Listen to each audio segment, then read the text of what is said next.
하얗디 하얀 순백의 드레스를 입고 미래를 약속한 자신의 남자와 함께 웨딩 마치에 맞춰서 식장에 입장하는 것은 모든 여성분들의 꿈이라고 생각이 듭니다.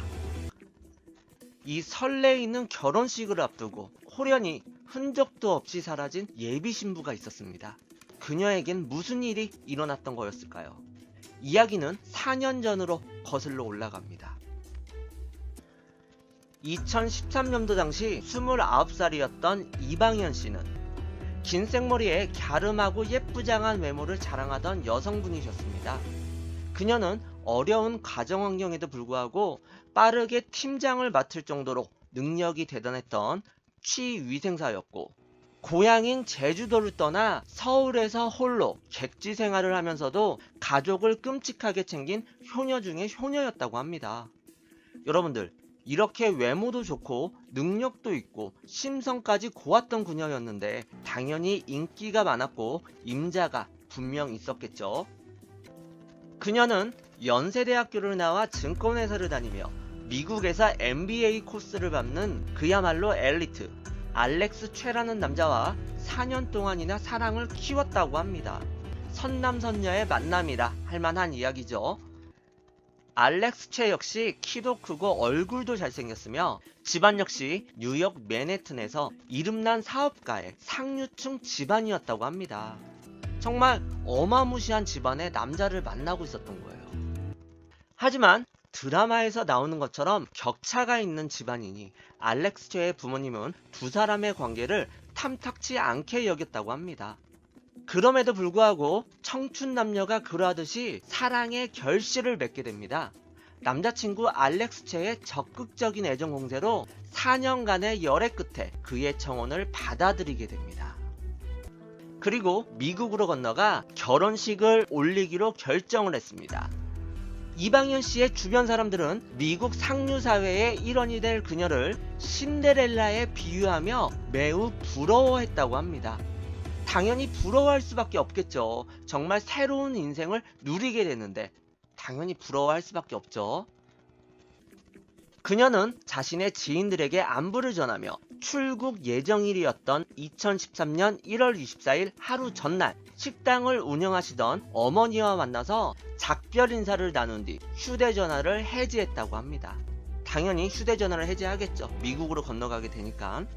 이렇게 동화 속에서 나오는 왕자와 공주의 이야기처럼 해피엔딩으로 끝났으면 얼마나 좋았겠냐마는, 그것은 그녀의 마지막 모습이었다고 합니다. 이렇게 그녀가 갑자기 실종이 돼서 연락이 안 된다고 말씀을 드렸는데요. 그런데 여러분들, 뭔가 시작부터 이상하다고 생각이 들지 않으세요? 가난하지만 열심히 살다가 명문대를 졸업한 남자친구를 만났고 그와 결혼을 앞두게 되었습니다. 하지만 결혼을 반대하는 재벌 시부모님, 그리고 그 반대를 무릅쓰고 미국으로 출국, 이 모든 것이 하나의 마치 짜여진 드라마 같진 않습니까? 말 그대로 너무나도 드라마틱한 상황이 실제로 그녀에게 일어났던 것이었죠.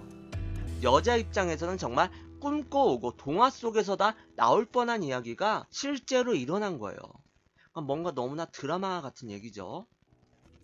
이렇게 사건의 배경부터 여러 의구심을 품게 만드는 그녀가 갑자기 사라진 이유는 과연 무엇일까요?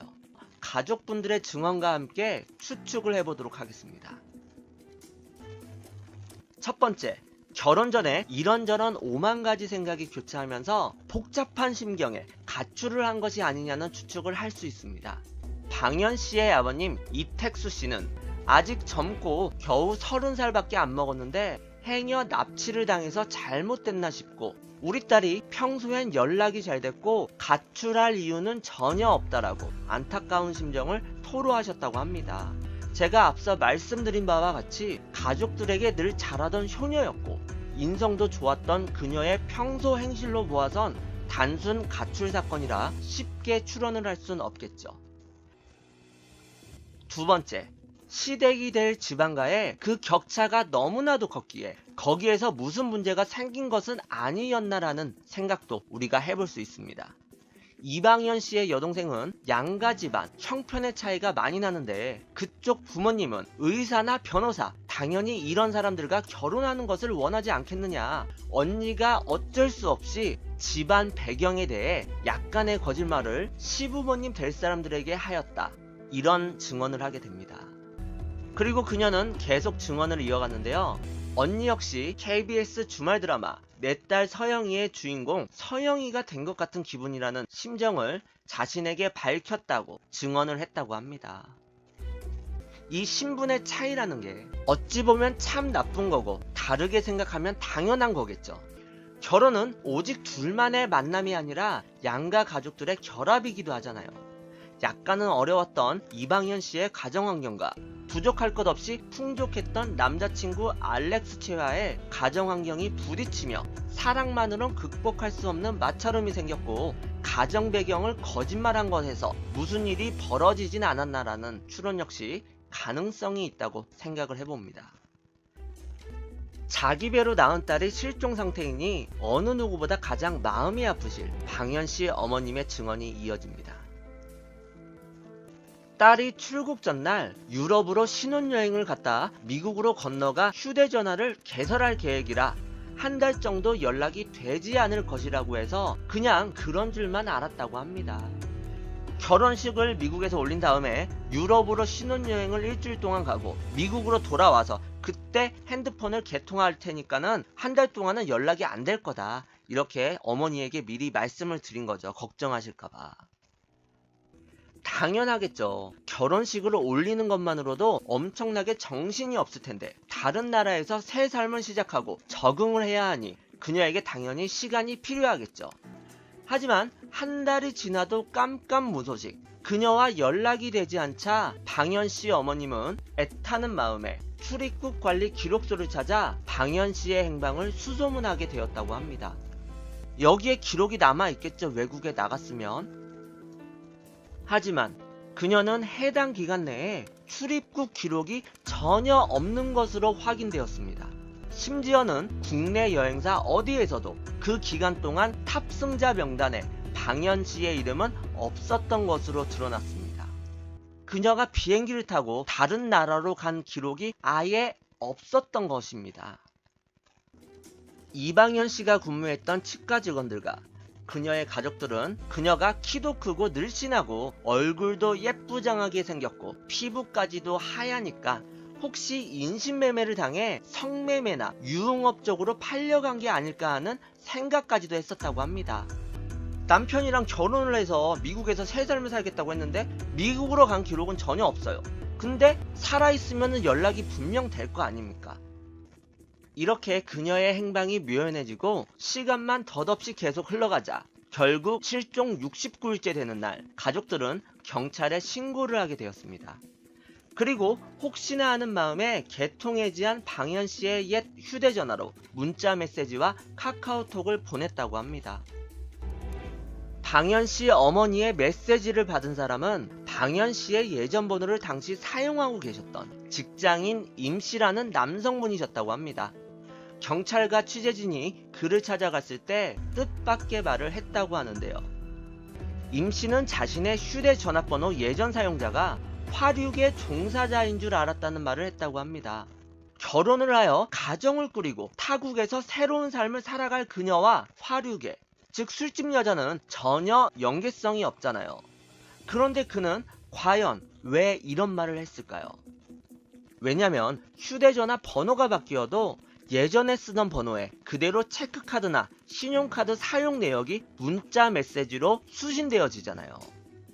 이 임씨라는 남성분에게도 그런 메시지가 왔었는데 심야 시간에 택시나 나이트, 포장마차, 그리고 모텔 같은 유흥업소에서 신용카드를 사용한 알람이 왔다는 것이었습니다. 이런 쪽에서 메시지가 대부분 날라오니 임씨라는 남성분이 그런 의심을 했던 것도 어느 정도 일리는 있는 거라 생각이 듭니다. 방현씨 가족들은 망연자실하게 됩니다. 타국으로 건너가 새로운 삶을 살고 있을 딸이자 언니가 이렇게 한국에 남아있다는 것이 속속들이 증거로 나오게 되니까요. 정말 황당하고 또한 카드 사용 내역까지 그런 곳이었으니 이런저런 오만 가지 생각이 들고 얼마나 마음이 아팠겠습니까. 그들은 부랴부랴 방현씨의 카드 사용 내역을 뽑아보게 됩니다. 그리고 방현씨가 실종 직전 살던 집에서 10분 거리의 편의점에서도 그녀의 신용카드가 사용된 흔적을 발견했다고 합니다. 그녀는 앞서 추론한 것처럼 가정환경 차이를 극복하지 못해 한국행을 선택하고 고개를 차마 들 수 없어서 가족들에게 돌아오지 못했던 건 아니었을까요? 아니면 어느 누군가가 방현씨의 카드를 몰래 사용했던 건 아니었을까요? 방현씨의 카드를 이용해 택시를 타고 술집, 모텔, 편의점 등을 이용한 사람은 다름 아닌 결혼을 약속했던 남자친구 알렉스 채로 밝혀졌습니다. 경찰 조사 결과 충격적인 사실이 차례차례 드러나기 시작합니다. 과연 그들에겐 무슨 일이 일어났던 거였을까요? 알렉스 채는 2013년 1월 24일 인터넷으로 자신의 휴대폰 번호를 변경하였습니다. 그리고 그날 아침에는 자신의 신부가 될 방현씨가 미국에 가져가기 위해 챙긴 소지품을 모두 다 처분해버리는 이해할 수 없는 행보를 남겼다고 합니다. 여기서 저는 의구심이 하나 드는데요. 상식적이라면 그녀가 돌아올 때까지 짐을 보관을 하던지 혹은 그녀의 가족들에게 인계하는 것이 맞지 않습니까? 그런데 자기의 짐도 아닌 실종자의 짐들을 자기 마음대로 그냥 처리해서 정리해버린 거죠. 이것도 말이 안 되는 거죠. 자신의 신부가 사라졌는데 이 짐을 챙기고 있거나 가족들에게 주는 게 당연한 거 아닙니까? 그냥 치워버린 거예요. 하루 만에. 말이 안 되는 거죠. 그리고 방현씨가 실종 4일째 되던 날에는 칼 전문점에서 특수 제작된 회칼을 구입함과 동시에 렌터카 업체에서 이틀 동안 차를 빌린 기록들도 속속들이 나오기 시작합니다. 그리고 실종 일주일째 되던 2013년 1월 31일부터는 방현씨 명의의 카드를 사용하기 시작했다고 합니다.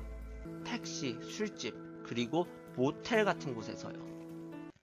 그리고 경찰들은 이 알렉스 채에게 방현씨의 행방을 추궁하게 되고요. 알렉스 채는 진술을 하게 됩니다.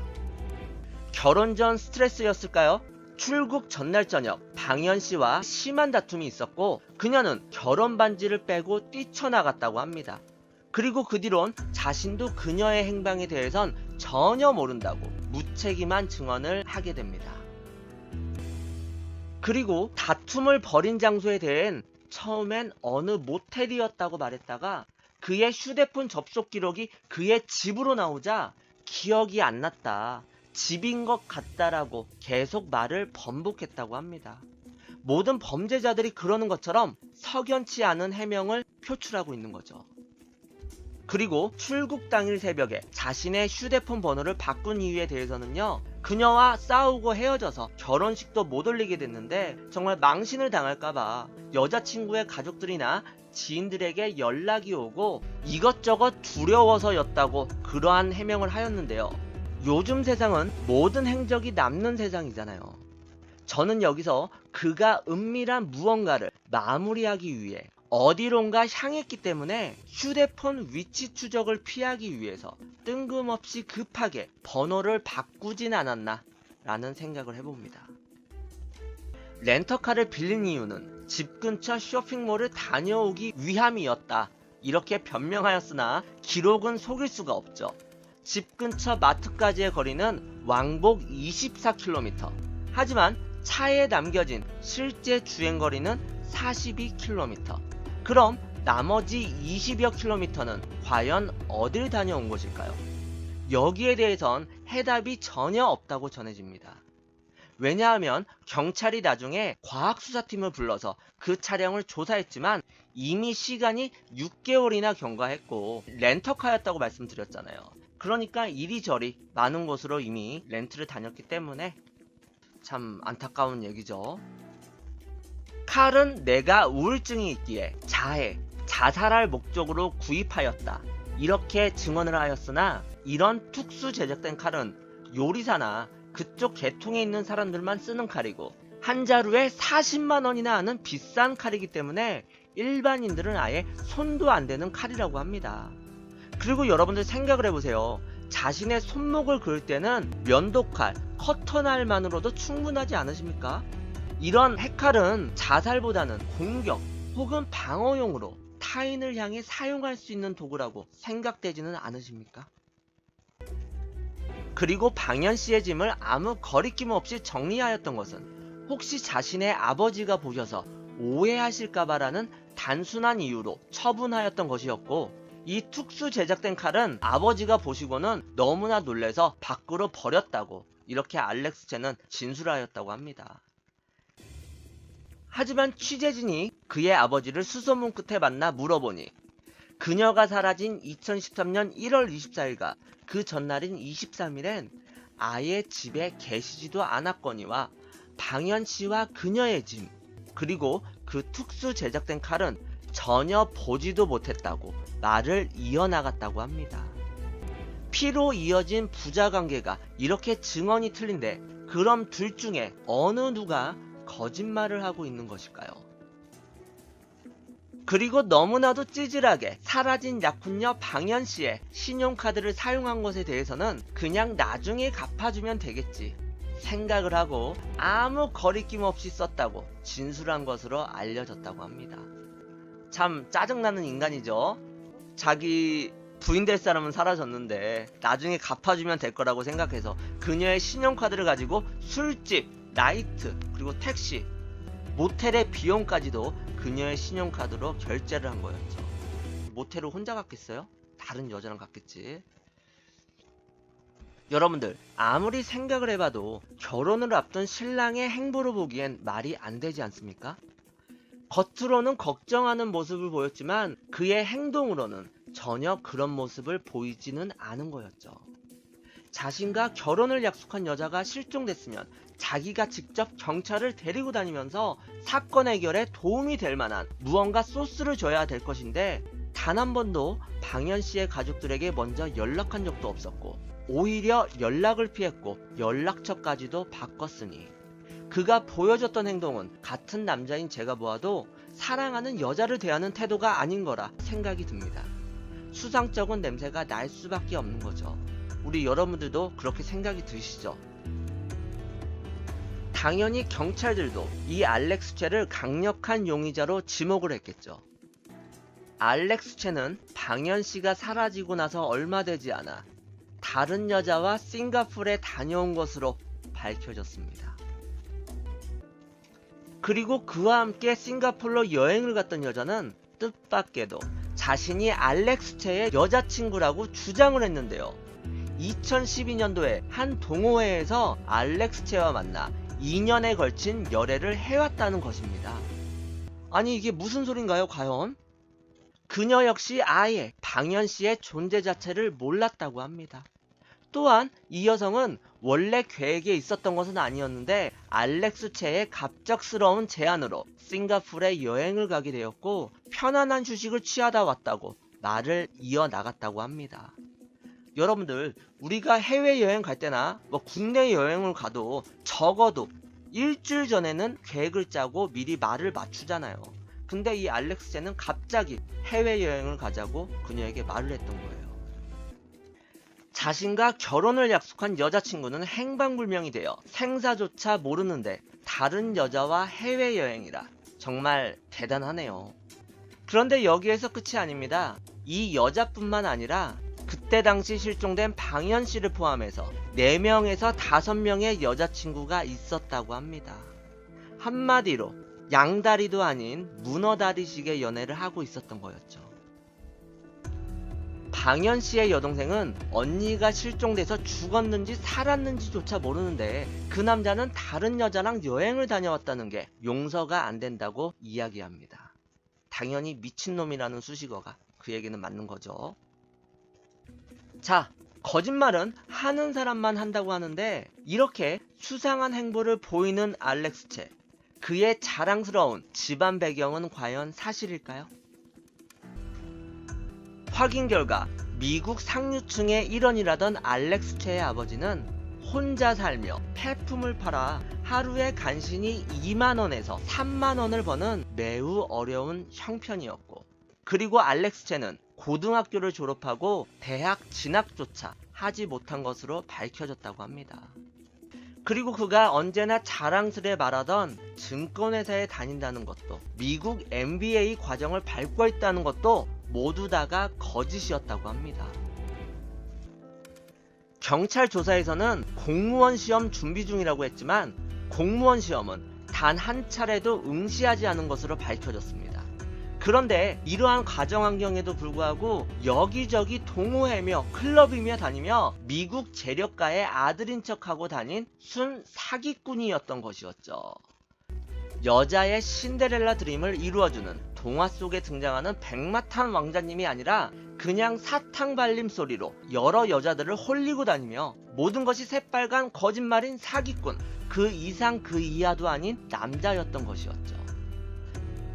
솔직히 근데 그런 거짓말 치면 금방 들통날 텐데 진짜 잔머리가 장난 아닌 듯. 맞습니다.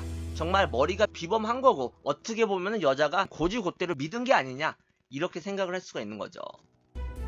그런데 여기에서 여러분들이 의문점이 하나 생기실 건데요. 4년이란 긴 시간 동안 교제를 해왔고 결혼까지 약속했던 방현씨가 도대체 왜 알렉스 채의 실체, 그의 정체를 눈치채지 못했을까요? 자기 자신마저 속여서 스스로도 나는 상류층 사회의 일원이다라고 믿게 만든 그런 완벽한 연기의 남자였을까요? 데이트 비용의 대부분을 방현씨가 낸 건 맞지만 이 알렉스 채는 기념일마다 고가의 시계, 가방 등을 선물했다고 합니다. 그리고 그는 청혼하면서 지금까지 내가 나에게 해준 거 미국 가서 내가 다 보상해 주겠다, 공부도 할 수 있게 해주겠다며 그녀를 안심시켰다고 합니다. 명문대생 출신의 증권회사에 다니고 있는 걸 확인할 이유도 없을 만큼 의심 자체를 해본 적이 없었다고 합니다. 그냥 고지고대로 그의 말을 믿어버렸던 거였죠. 수상한 건 너무나 많고 어느 누가 봐도 범인은 바로 이 남자친구 알렉스 채인데 그 증거가 나오지 않게 되자 결국 거짓말 탐지기 조사를 실시하게 됩니다. 그리고 경찰은 알렉스 채에게 다음 3가지를 물었다고 합니다. 당신은 실종자 이방현 씨를 죽였습니까? 당신은 실종자 이방현 씨가 죽은 것을 목격했습니까? 당신은 지금 실종자 이방현 씨가 어디에 있는지 알고 있습니까? 그는 이 3가지 질문에 아니요라고 답을 했고, 이 거짓말 탐지기 조사 결과 알렉스 채는 전부 거짓을 말한 것으로 드러났습니다. 기계는 거짓말을 안 하죠. 정말 소름 돋지 않으신가요? 하지만 증거 없이 심증만 가득한 상태에서 이 거짓말 탐지기의 결과로만은 유죄를 내릴 수는 없는 것이고, 그가 끝까지 모른다, 기억이 안 난다, 모르쇠로 일관을 하자 그럼 기억력을 되살리게 최면 수사를 하자며 제의를 했으나 그건 왠지 거부하였다고 합니다.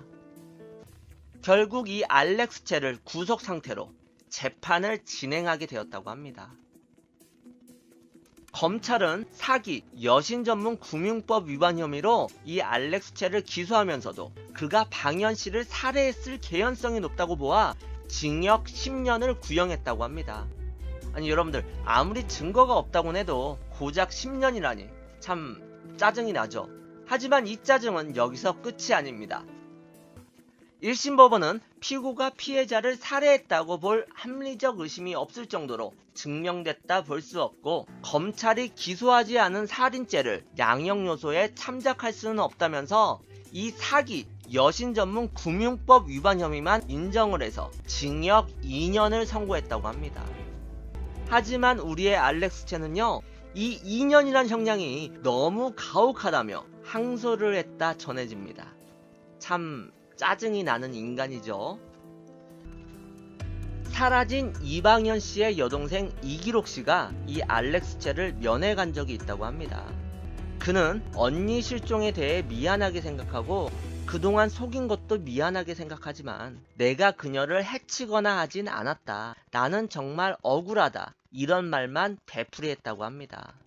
그리고 항소는 왜 했냐고 묻는 질문엔 내가 빨리 나가야만 언니를 찾을 수 있을 것 아니냐, 이런 진심인지 거짓인지 모르는 답을 했다고 합니다.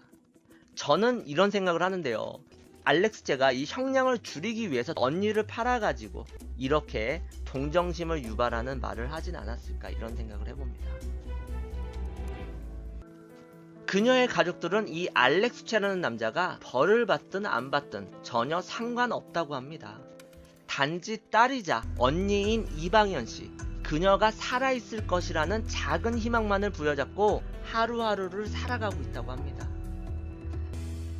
주위의 사람들에게 축하를 받으며 현대판 신데렐라라고 모든 부러움을 한몸에 받던 그녀가 지금까지 생사조차 알 수 없는 충격스러운 신세로 4년 3개월이라는 시간만이 덧없이 흐르고 있습니다. 애타는 가족들을 위해서라도 늦게나마 진실이 꼭 밝혀지고 가슴이 찢어지도록 애타는 가족들을 위해서라도 이방현씨 그녀가 어디에선가 꼭 생을 유지하고 계셔가지고 언제라도 그녀의 가족들에게 다시 나타나길 정말 바라고 있겠습니다. 되어 생사조차 모르는데 다른 여자와 해외여행이라 정말 대단하네요. 그런데 여기에서 끝이 아닙니다. 이 여자뿐만 아니라 그때 당시 실종된 방현씨를 포함해서 4명에서 5명의 여자친구가 있었다고 합니다. 한마디로 양다리도 아닌 문어다리식의 연애를 하고 있었던 거였죠.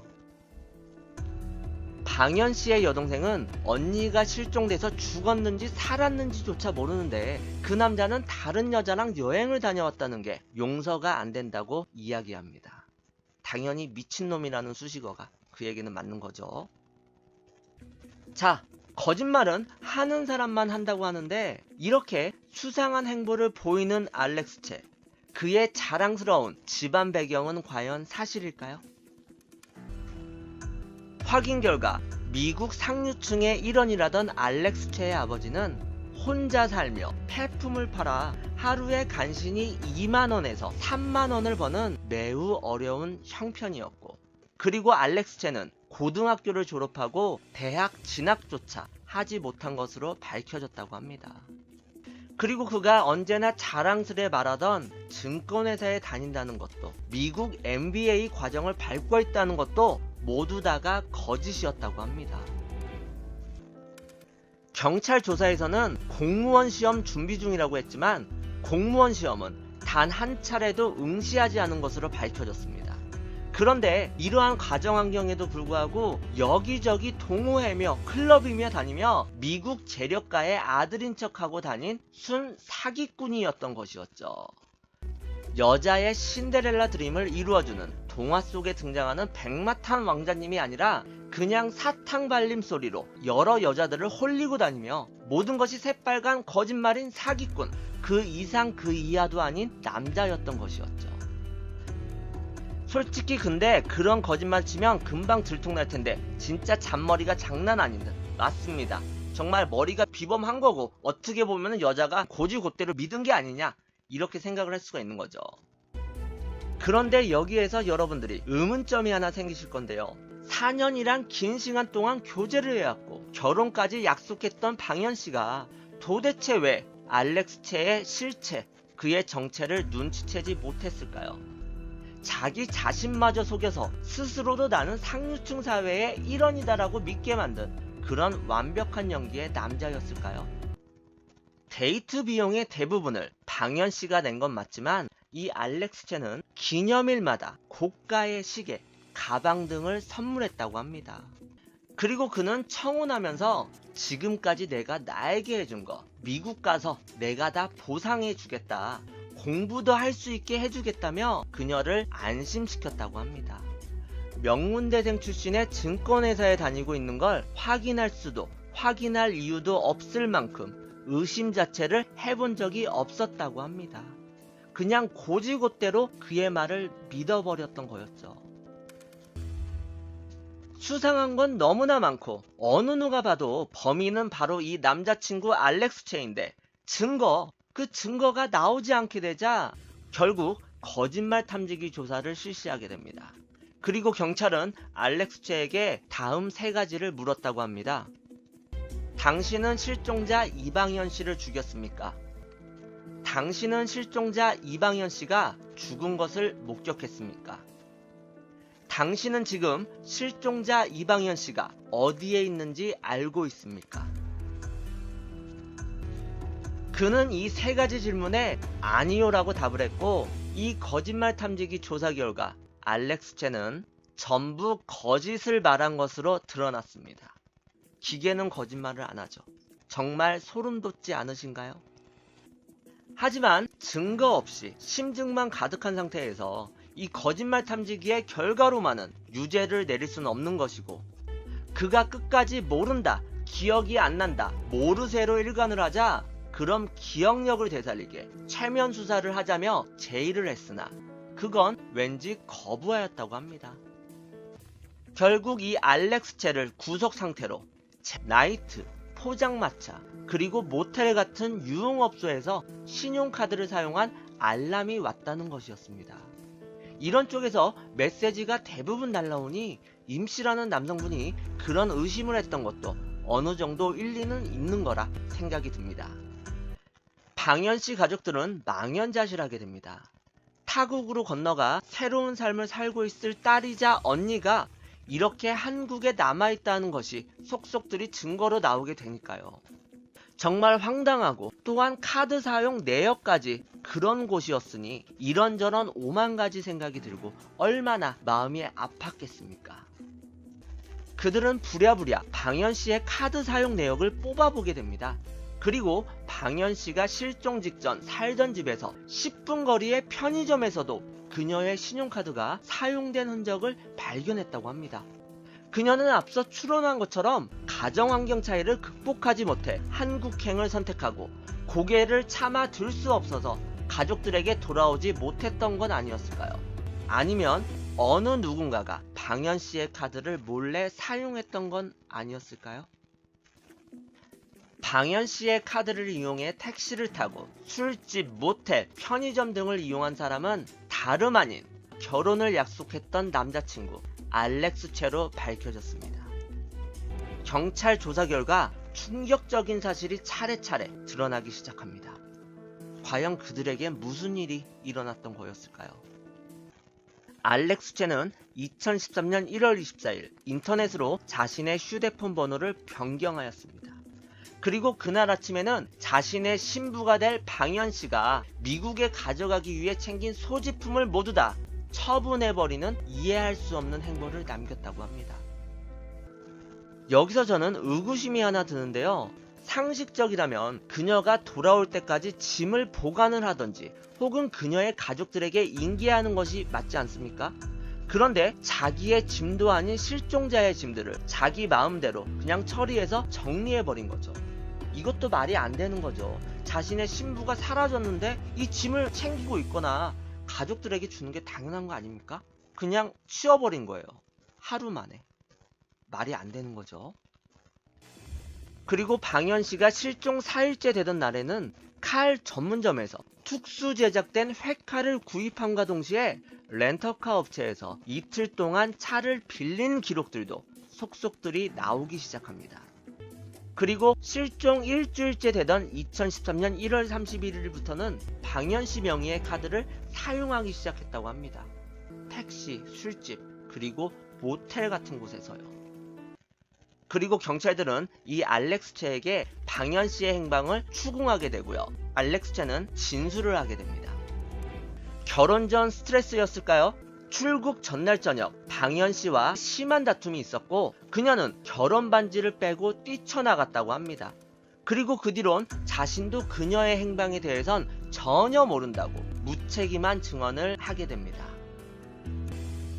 그리고 다툼을 벌인 장소에 대한 처음엔 어느 모텔이었다고 말했다가 그의 휴대폰 접속 기록이 그의 집으로 나오자 기억이 안 났다, 집인 것 같다라고 계속 말을 번복했다고 합니다. 모든 범죄자들이 그러는 것처럼 석연치 않은 해명을 표출하고 있는 거죠. 그리고 출국 당일 새벽에 자신의 휴대폰 번호를 바꾼 이유에 대해서는요, 그녀와 싸우고 헤어져서 결혼식도 못 올리게 됐는데 정말 망신을 당할까봐 여자친구의 가족들이나 지인들에게 연락이 오고 이것저것 두려워서였다고 그러한 해명을 하였는데요. 요즘 세상은 모든 행적이 남는 세상이잖아요. 저는 여기서 그가 은밀한 무언가를 마무리하기 위해 어디론가 향했기 때문에 휴대폰 위치 추적을 피하기 위해서 뜬금없이 급하게 번호를 바꾸진 않았나 라는 생각을 해봅니다. 렌터카를 빌린 이유는 집 근처 쇼핑몰을 다녀오기 위함이었다, 이렇게 변명하였으나 기록은 속일 수가 없죠. 집 근처 마트까지의 거리는 왕복 24km. 하지만 차에 남겨진 실전 그녀의 평소 행실로 보아선 단순 가출 사건이라 쉽게 추론을 할 순 없겠죠. 두 번째, 시댁이 될 지방과의 그 격차가 너무나도 컸기에 거기에서 무슨 문제가 생긴 것은 아니었나라는 생각도 우리가 해볼 수 있습니다. 이방현 씨의 여동생은 양가 집안, 형편의 차이가 많이 나는데 그쪽 부모님은 의사나 변호사, 당연히 이런 사람들과 결혼하는 것을 원하지 않겠느냐. 언니가 어쩔 수 없이 집안 배경에 대해 약간의 거짓말을 시부모님 될 사람들에게 하였다, 이런 증언을 하게 됩니다. 그리고 그녀는 계속 증언을 이어갔는데요. 언니 역시 KBS 주말 드라마 내 딸 서영이의 주인공 서영이가 된 것 같은 기분이라는 심정을 자신에게 밝혔다고 증언을 했다고 합니다. 이 신분의 차이라는 게 어찌 보면 참 나쁜 거고 다르게 생각하면 당연한 거겠죠. 결혼은 오직 둘만의 만남이 아니라 양가 가족들의 결합이기도 하잖아요. 약간은 어려웠던 이방현 씨의 가정환경과 부족할 것 없이 풍족했던 남자친구 알렉스 채와의 가정환경이 부딪히며 사랑만으론 극복할 수 없는 마찰음이 생겼고 가정 배경을 거짓말한 것에서 무슨 일이 벌어지진 않았나라는 추론 역시 가능성이 있다고 생각을 해봅니다. 자기 배로 낳은 딸이 실종 상태이니 어느 누구보다 가장 마음이 아프실 방현 씨 어머님의 증언이 이어집니다. 딸이 출국 전날 유럽으로 신혼여행을 갔다 미국으로 건너가 휴대전화를 개설할 계획이라 한 달 정도 연락이 되지 않을 것이라고 해서 그냥 그런 줄만 알았다고 합니다. 결혼식을 미국에서 올린 다음에 유럽으로 신혼여행을 일주일 동안 가고 미국으로 돌아와서 그때 핸드폰을 개통할 테니까는 한 달 동안은 연락이 안 될 거다, 이렇게 어머니에게 미리 말씀을 드린 거죠. 걱정하실까봐. 당연하겠죠. 결혼식을 올리는 것만으로도 엄청나게 정신이 없을 텐데 다른 나라에서 새 삶을 시작하고 적응을 해야 하니 그녀에게 당연히 시간이 필요하겠죠. 하지만 한 달이 지나도 깜깜무소식, 그녀와 연락이 되지 않자 방현 씨 어머님은 애타는 마음에 출입국 관리 기록소를 찾아 방현 씨의 행방을 수소문하게 되었다고 합니다. 여기에 기록이 남아있겠죠, 외국에 나갔으면.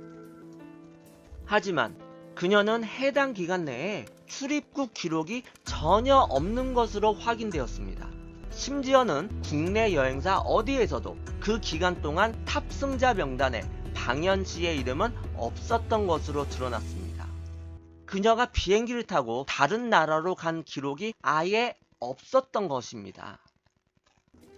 이방현 씨가 근무했던 치과 직원들과 그녀의 가족들은 그녀가 키도 크고 늘씬하고 얼굴도 예쁘장하게 생겼고 피부까지도 하얘니까 혹시 인신매매를 당해 성매매나 유흥업 쪽으로 팔려간 게 아닐까 하는 생각까지도 했었다고 합니다. 남편이랑 결혼을 해서 미국에서 새 삶을 살겠다고 했는데 미국으로 간 기록은 전혀 없어요. 근데 살아있으면 연락이 분명 될 거 아닙니까? 이렇게 그녀의 행방이 묘연해지고 시간만 덧없이 계속 흘러가자 결국 실종 69일째 되는 날 가족들은 경찰에 신고를 하게 되었습니다.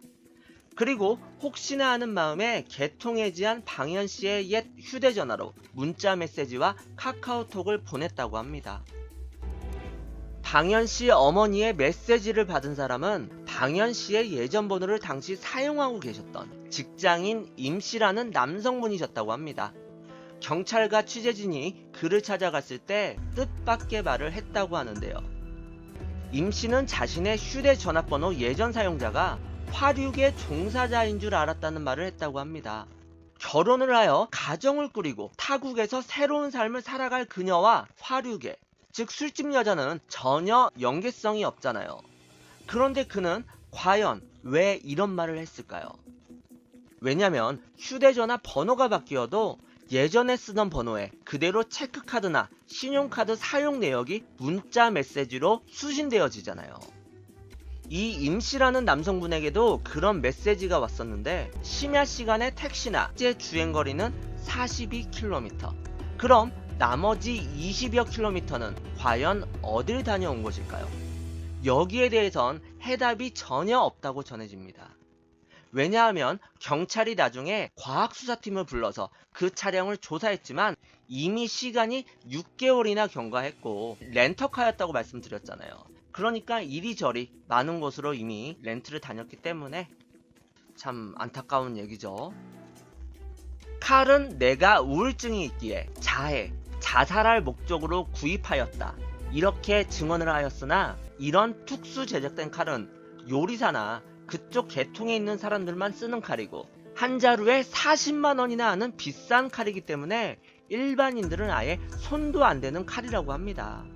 그리고 여러분들 생각을 해보세요. 자신의 손목을 그을 때는 면도칼, 커터날만으로도 충분하지 않으십니까? 이런 핵칼은 자살보다는 공격 혹은 방어용으로 타인을 향해 사용할 수 있는 도구라고 생각되지는 않으십니까? 그리고 방현씨의 짐을 아무 거리낌 없이 정리하였던 것은 혹시 자신의 아버지가 보셔서 오해하실까봐라는 단순한 이유로 처분하였던 것이었고, 이 특수 제작된 칼은 아버지가 보시고는 너무나 놀래서 밖으로 버렸다고 이렇게 알렉스 채는 진술하였다고 합니다. 하지만 취재진이 그의 아버지를 수소문 끝에 만나 물어보니 그녀가 사라진 2013년 1월 24일과 그 전날인 23일엔 아예 집에 계시지도 않았거니와 방현씨와 그녀의 짐 그리고 그 특수 제작된 칼은 전혀 보지도 못했다고 말을 이어나갔다고 합니다. 피로 이어진 부자관계가 이렇게 증언이 틀린데 그럼 둘 중에 어느 누가 거짓말을 하고 있는 것일까요? 그리고 너무나도 찌질하게 사라진 약혼녀 방현씨의 신용카드를 사용한 것에 대해서는 그냥 나중에 갚아주면 되겠지 생각을 하고 아무 거리낌 없이 썼다고 진술한 것으로 알려졌다고 합니다.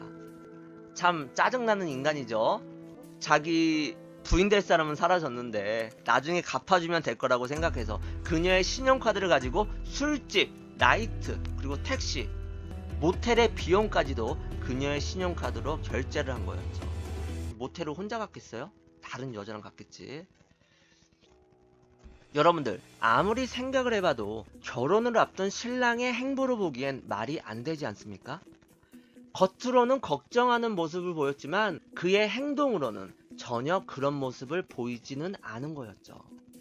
자신과 결혼을 약속한 여자가 실종됐으면 자기가 직접 경찰을 데리고 다니면서 사건 해결에 도움이 될 만한 무언가 소스를 줘야 될 것인데 단 한 번도 방현씨의 가족들에게 먼저 연락한 적도 없었고 오히려 연락을 피했고 연락처까지도 바꿨으니 그가 보여줬던 행동은 같은 남자인 제가 보아도 사랑하는 여자를 대하는 태도가 아닌 거라 생각이 듭니다.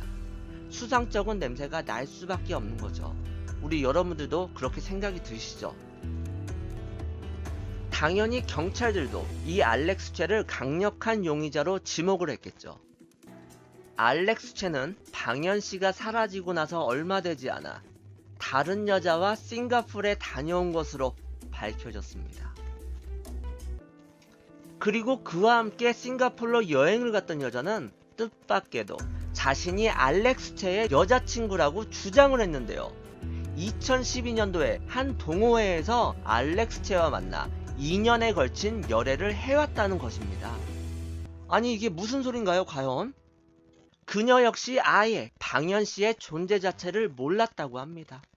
또한 이 여성은 원래 계획에 있었던 것은 아니었는데 알렉스 채의 갑작스러운 제안으로 싱가포르에 여행을 가게 되었고 편안한 휴식을 취하다 왔다고 말을 이어나갔다고 합니다. 여러분들 우리가 해외여행 갈 때나 국내 여행을 가도 적어도 일주일 전에는 계획을 짜고 미리 말을 맞추잖아요. 근데 이 알렉스제는 갑자기 해외여행을 가자고 그녀에게 말을 했던 거예요. 자신과 결혼을 약속한 여자친구는 행방불명.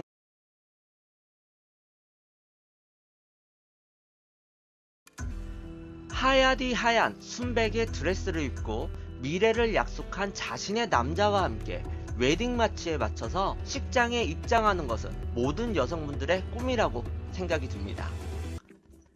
이 설레이는 결혼식을 앞두고 홀연히 흔적도 없이 사라진 예비 신부가 있었습니다. 그녀에겐 무슨 일이 일어났던 거였을까요? 이야기는 4년 전으로 거슬러 올라갑니다. 2013년도 당시 29살이었던 이방현 씨는 긴 생머리에 갸름하고 예쁘장한 외모를 자랑하던 여성분이셨습니다. 그녀는 어려운 가정 환경에도 불구하고 빠르게 팀장을 맡을 정도로 능력이 대단했던 취위생사였고, 고향인 제주도를 떠나 서울에서 홀로 객지 생활을 하면서도 가족을 끔찍하게 챙긴 효녀 중에 효녀였다고 합니다. 여러분들, 이렇게 외모도 좋고 능력도 있고 심성까지 고왔던 그녀였는데 당연히 인기가 많았고 임자가 분명 있었겠죠. 그녀는 연세대학교를 나와 증권회사를 다니며 미국에서 MBA 코스를 밟는 그야말로 엘리트 알렉스 최라는 남자와 4년 동안이나 사랑을 키웠다고 합니다. 선남선녀의 만남이라 할만한 이야기죠. 알렉스 최 역시 키도 크고 얼굴도 잘생겼으며 집안 역시 뉴욕 맨해튼에서 이름난 사업가의 상류층 집안이었다고 합니다. 정말 어마무시한 집안의 남자를 만나고 있었던 거예요. 하지만 드라마에서 나오는 것처럼 격차가 있는 집안이니 알렉스 최의 부모님은 두 사람의 관계를 탐탁치 않게 여겼다고 합니다. 그럼에도 불구하고 청춘 남녀가 그러하듯이 사랑의 결실을 맺게 됩니다. 남자친구 알렉스 최의 적극적인 애정 공세로 4년간의 열애 끝에 그의 청혼을 받아들이게 됩니다. 그리고 미국으로 건너가 결혼식을 올리기로 결정을 했습니다. 이방현 씨의 주변 사람들은 미국 상류사회의 일원이 될 그녀를 신데렐라에 비유하며 매우 부러워했다고 합니다. 당연히 부러워할 수밖에 없겠죠. 정말 새로운 인생을 누리게 되는데 당연히 부러워할 수밖에 없죠. 그녀는 자신의 지인들에게 안부를 전하며 출국 예정일이었던 2013년 1월 24일 하루 전날 식당을 운영하시던 어머니와 만나서 작별 인사를 나눈 뒤 휴대전화를 해지했다고 합니다. 당연히 휴대전화를 해지하겠죠. 미국으로 건너가게 되니까. 이렇게 동화 속에서 나오는 왕자와 공주의 이야기처럼 해피엔딩으로 끝났으면 얼마나 좋았겠냐마는, 그것은 그녀의 마지막 모습이었다고 합니다. 이렇게 그녀가 갑자기 실종이 돼서 연락이 안 된다고 말씀을 드렸는데요. 그런데 여러분들, 뭔가 시작부터 이상하다고 생각이 들지 않으세요? 가난하지만 열심히 살다가 명문대를 졸업한 남자친구를 만났고 그와 결혼을 앞두게 되었습니다. 하지만 결혼을 반대하는 재벌 시부모님, 그리고 그 반대를 무릅쓰고 미국으로 출국, 이 모든 것이 하나의 마치 짜여진 드라마 같진 않습니까? 말 그대로 너무나도 드라마틱한 상황이 실제로 그녀에게 일어났던 것이었죠. 여자 입장에서는 정말 꿈꿔오고 동화 속에서다 나올 뻔한 이야기가 실제로 일어난 거예요. 뭔가 너무나 드라마 같은 얘기죠. 이렇게 사건의 배경부터 여러 의구심을 품게 만드는 그녀가 갑자기 사라진 이유는 과연 무엇일까요? 가족분들의 증언과 함께 추측을 해보도록 하겠습니다. 첫 번째, 결혼 전에 이런저런 오만 가지 생각이 교차하면서 복잡한 심경에 가출을 한 것이 아니냐는 추측을 할 수 있습니다. 방현 씨의 아버님 이택수 씨는 아직 젊고 겨우 30살밖에 안 먹었는데 해녀 납치를 당해서 잘못됐나 싶고, 우리 딸이 평소엔 연락이 잘 됐고 가출할 이유는 전혀 없다라고 안타까운 심정을 토로하셨다고 합니다. 제가 앞서 말씀드린 바와 같이 가족들에게 늘 잘하던 효녀였고 인성도 좋았던